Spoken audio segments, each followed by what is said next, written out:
अस्सलाम वालेकुम everyone, welcome to my YouTube channel. तो जनाब कैसे हैं आप सब लोग? उम्मीद है आप सब लोग ठीक ठाक होंगे और खैर खैरियत से होंगे। अल्हम्दुलिल्लाह हम लोग बिल्कुल ठीक हैं और खैर खैरियत से हैं। तो जनाब आज जो है अल्लाह पाक आप सब लोगों को, मेरी तमाम देखने वाली जो भी माएँ बहनें भाई इस टाइम पर मुझे देख रहे हैं, और अल्लाह पाक आप सब लोगों के ऊपर अपनी खास रहमत करे, अपना करम करे। मेरी जो भी बहनें इस टाइम पर परेशानी में है, मुश्किल हालातों में है, मेरे भाई इस टाइम पर मुश्किल हालातों में है, अल्लाह पाक आप सब लोगों के ऊपर अपनी खास रहमत करे, अपना करम करे, और आप लोगों के सदके अल्लाह पाक मुझ पर भी आसानियाँ पैदा करे, मुझ पर भी अपनी रहमत और करम करे। तो जनाब आज का हम जो है वो व्लॉग स्टार्ट करते हैं। वो व्लॉग इस तरीके से है कि जनाब आप लोगों को तैयारी से अंदाज़ा तो हो गया होगा कि आज हम लोग जा रहे हैं कहीं पे, और हम लोग जो है वो जा रहे हैं अपनी नंद की तरफ, और आज उसके बेटे की जो है वो फर्स्ट बर्थडे है। तो एज अ मामी तो हम उनकी तरफ जा रहे हैं, और यहाँ पर हमारी डिस्कशन चल रही है। मियाँ जी को कहा था कि थोड़ी सी वीडियो शूट कर दें, और मैं बच्चों को जैसे जैसे रेडी कर रही हूँ। और यहाँ पर जो है सबसे मुश्किल टास्क यही होता है कि बच्चों के साथ खुद को मैनेज करना, और माशाल्लाह से फिर जॉइंट फैमिली सिस्टम है। आप जानते हैं कि मैं जॉइंट फैमिली में रहती हूँ, और माशाल्लाह से एक भरा पूरा घर है। एक हमारा देवरानी जेठानियाँ, हम सब लोग इकट्ठे ही रहते हैं, सेपरेट वाला सिस्टम नहीं है। और ये जैसे ही मैंने तैयार होना स्टार्ट होना है, मतलब कि मैंने बच्चियों को सबसे पहले मैं रेडी करती हूँ। मेरी ये रूटीन है, मेरी ये मतलब कि स्टार्टिंग से ही आदत है कि मैं बच्चियों के बाल शाल बना के उनको कपड़े पहना के मैं एक साइड पर करके बिठा देती हूँ। तो फिर उसके बाद जो है वो बाकी का काम मैं जो हल्का फुल्का इनके मेकअप शेकअप जो होता है वो हल्का फुल्का सा मैं इनके कर देती हूँ। और लेकिन यह है कि फिर वो जब मैं अपना स्टार्ट करती हूँ मैं तब इनके साथ हल्का हल्का ना इनको, बस बच्चों को भी तो फिर जनाब राज़ी करना होता है ना।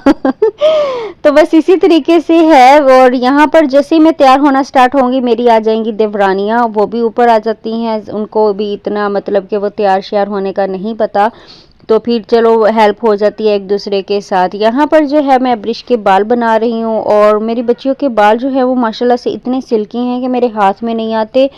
मैंने दुनिया जहान की टाइट टाइट पिन्स बड़ी छोटी हर साइज़ की ला के रखी हैं, लेकिन इनके बाल हैं कि जो जनाब हाथ में आते ही नहीं है। मैं इतनी मुश्किल से इनके बालों को कवर करती हूँ, स्पेशली जब इनके शैम्पू और कंडीशनर हुआ होता है तो इनके बाल जो है वो बिल्कुल ही बेकाबू होते हैं। अक्सर मैंने ये भी देखा है कि मैं शैम्पू ना भी करूँ और कंडीशनर करूँ तो तब भी ना इनके बाल फिर तब भी हाथ में नहीं आ रहे होते। तो ये है कि फिर थोड़ी सी शाइन आ जाती है कंडीशनर यूज़ करने से। कहीं जाना होता है, वैसे मैं ज़्यादा यूज़ नहीं करती इनके बालों को कंडीशनर वगैरह, और मतलब कि कहीं पर जैसे जाना होता है, कहीं स्पेशल इवेंट वगैरह पे जाना होता है, जैसे कि अब ये नंद के घर जाना भी ज़ाहिर सी बात है, मामी बन के जाना, और फिर वो ज़ाहिर सी बात है स्पेशल हो जाता है थोड़ा सा इंसान। तो फिर जब ऐसे कहीं स्पेशल जाना होता है तो फिर उस लिहाज से जो है ना वो फिर बच्चों को भी फिर उस तरीके से यहाँ पे करना होता है रेडी, ठीक है।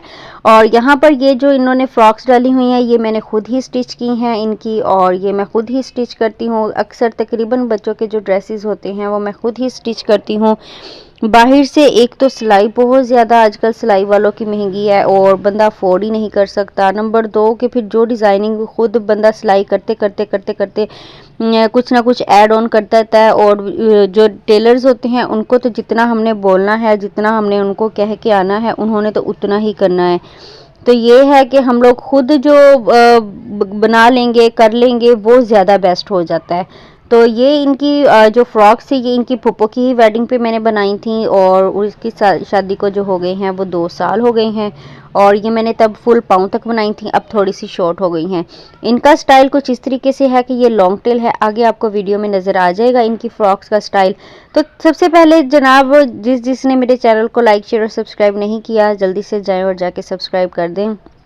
इंशाल्लाह आपको बहुत अच्छी वीडियोस और बहुत अच्छी बातें सुनने को मिलेंगी, और आपकी बहन को आप लोगों की हेल्प की बहुत ज़्यादा ज़रूरत है, और ये बातें मैं आप लोगों को आहिस्ता आहिस्ता से बताऊंगी। मैं वैसे ही मेरा ना जो पहला चैनल था ना जनाब वो बहुत अच्छा चल रहा था, बहुत अच्छे व्यूज़ आ रहे थे। मुझे नहीं पता कि यूट्यूब ने किस वजह से उस चैनल को उड़ाया है। अब ये भी इस चैनल का पता नहीं क्या बनेगा क्या नहीं।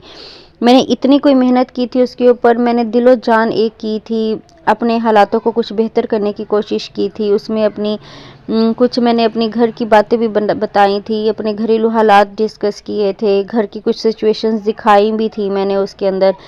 तो वो चैनल उड़ा तो फिर मेरा ना मतलब कि ना दिल इतना कोई परेशान हुआ, मैं इतनी कोई दिल बर्दाश्ता हो गई, मैं बहुत ज़्यादा ना दुखी हो गई थी कि यार मैंने इतनी मेहनत की, एक उम्मीद जगाई थी कि हाँ मैं कुछ अपनी बच्चियों को फ्यूचर दे सकूँगी या किस तरीके से, मियाँ जी का काम नहीं है, चलो मैं उनका कुछ हाथ बटा लूँगी या किस तरीके से, कैसे या कैसे नहीं।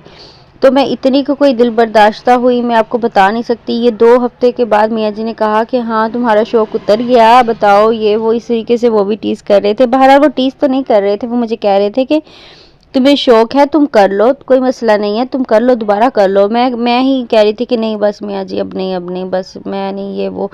फिर उन्होंने मुझे कहा कि कोई बात नहीं, कुछ नहीं होता, तुमने गलती की है, चलो टाइम से हो गई, कुछ बड़े नुकसान से बच गई हो। और बस इस तरीके से उन्होंने मुझे अप्रिशिएट किया, उन्होंने मुझे जज्बा जुनून दिलाया। फिर मुझे होता था, फिर जोश मुझे आता था, फिर मैं बैठ जाती थी, फिर पता नहीं क्या ऐसा सीन होता था कि बिल्कुल ही मेरा दिल ही नहीं करता था। तो बस फिर इसी तरीके से आहिस्ता आहिस्ता से बस मैंने कहा अच्छा चलो करती हूँ। फिर उस दिन जाना था, हम लोगों ने जाना था अपनी नंद की तरफ, तो हम लोग वहाँ पर गए और फिर वहाँ पर जाके मैंने जो है जनाब ये व्लॉग ये स्टार्ट किया, शूट किया। और यहाँ पर आनिया की मस्तियाँ चल रही हैं, आनिया की मस्तियाँ जो हैं वो फुल अरूज पे हैं। तो बस फिर इसी तरीके से मैंने दिल को बांधा और बांध के फिर मैंने ये कम से कम ये 1 मंथ के बाद मैंने अपने आप को संभाला, समझा। और उसके बाद क्योंकि जनाब मैं जो हूँ ना एक जॉइंट फैमिली सिस्टम में रहने वाली एक मिडिल क्लास लेडी हूँ, हाउस वाइफ हूँ, ठीक है। और मेरे जो इतने वो फाइनेंशियल हालात जो हैं ना वो कोई इतने ख़ास अच्छे वाले बेहतर नहीं हैं। पहले बहुत बेहतर थे, तब मुझे शौक़ था, लेकिन तब मुझे मियाँ जी की तरफ से परमिशन नहीं थी और मैं ख़ुद भी मैं कैमरा शाय थी, तो मुझे ना इतना वो नहीं था कि मैं कैमरे के आगे बोल पाऊँ या किस तरीके से, कैसे ये कैसे नहीं। तो बस इसी वजह से ना बस इन्हीं चक्करों में रह गई कि अच्छा बस, और बस इस तरीके से कोई कंटेंट समझ में नहीं आता था। बहुत सारी चीज़ें होती हैं, आप लोग समझ ही रहे होंगे मेरी बातों को कि एक फैमिली में रहने वाले इंसान को बहुत सारी चीज़ों को देखना पड़ता है, फेस करना पड़ता है और इधर उधर वालों का भी डर होता है। तो अल्लाह ताला की तरफ से करनी इस तरीके से हुई कि अल्लाह पाक की तरफ से सज़ा आजमाइश जो भी हो अल्लाह ताला बेहतर करने वाला है, लेकिन बहरहाल जो भी हो खैर की हो। तो हालात जो हैं वो हमारे कुछ मुल्क के इस तरीके से, फिर कुछ हमारे इस तरीके से, कारोबार जो है, काम है, बिल्कुल ठप हो गया, बिल्कुल कोई सिस्टम नहीं, कुछ आसरा नहीं समझ आ रहा था। तो फिर तब मैंने बहुत मुश्किल से अपने मियाँ जी से परमिशन ली।